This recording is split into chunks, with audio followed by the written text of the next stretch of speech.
বিসমিল্লাহির রহমানির রহিম। আসসালামু আলাইকুম। সবাইকে শিমুলস গড়ার সাথে স্বাগতম। আজকে একটা নতুন চিকেন মশালা কারোকে দেখাবো। এটা আমার নিজস্ব একটা রেসিপি। তো এটা সাধারণত আমি রান্না করার পরে এটা পরোটার পুর বানিয়ে পেটিসের মতো করে বানাই, অথবা এটা নুডলস রান্না করার পরে অ্যাড করা যায়, অথবা এটার সাথে একটু মেয়োনেজ অ্যাড করে যে কোনো ব্রেড স্যান্ডউইচও দেওয়া যায়, অথবা এটা এমনিই আপনারা ভাতের সাথে খেতে পারবেন। সো এটার জাস্ট আপনি আম হলুদ ছাড়া সব ধরনের মশলা দিয়েই বসিয়ে দেবেন।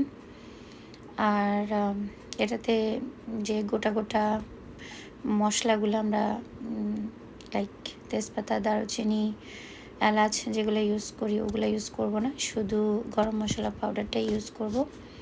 আর চিকেন ব্রেস্ট যেটা, সেই চিকেনটা এখানে ইউজ করব, কারণ এই রান্নাটা পুর হিসাবে ইউজ করা যায়। পেটিসের পুর, পরোটার রোল, যে কোনো নানের রোল, যে কিছু মানে যা কিছু বানাতে চান।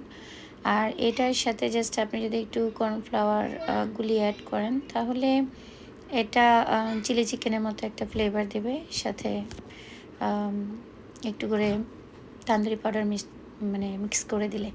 তো আমি সেটা কিছুই করি নাই, আমি জাস্ট ইউজুয়াল নর্মাল এটা পরোটার সাথে বা অন্যান্য, আমি সাধারণত স্যান্ডউইচ বানানোর জন্য এটা করে থাকি। ব্রেডের ভেতরে এটা সুন্দর করে মেয়োনেজ দিয়ে মাখিয়ে দিলে অনেক মজা লাগে। তো বাচ্চাদের জন্য এটাই করা, একশো কিছুই না।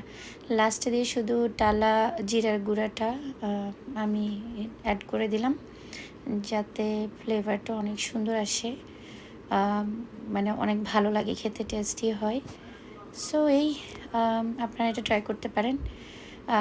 এটা রান্না করার পরে জাস্ট অল্প একটু নিয়ে একটু মেয়োনেজ অ্যাড করে সুন্দর করে একটা স্যান্ডউইচের মতো ব্রেডের ভিতর দিয়ে খাবেন। অনেক মজা, অনেক মজা।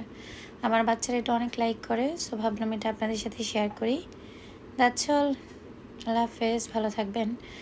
আর আমাকে জানাবেন নতুন নতুন কিছু আপনাদের যদি ট্রাই করতে ইচ্ছা করে, কোনো রেসিপি সম্পর্কে রেকমেন্ড করতে ইচ্ছা করে। Thank you. আল্লাহ হাফেজ, সালামু আলাইকুম। আবার দেখা হবে অন্য কোনো রেসিপিতে।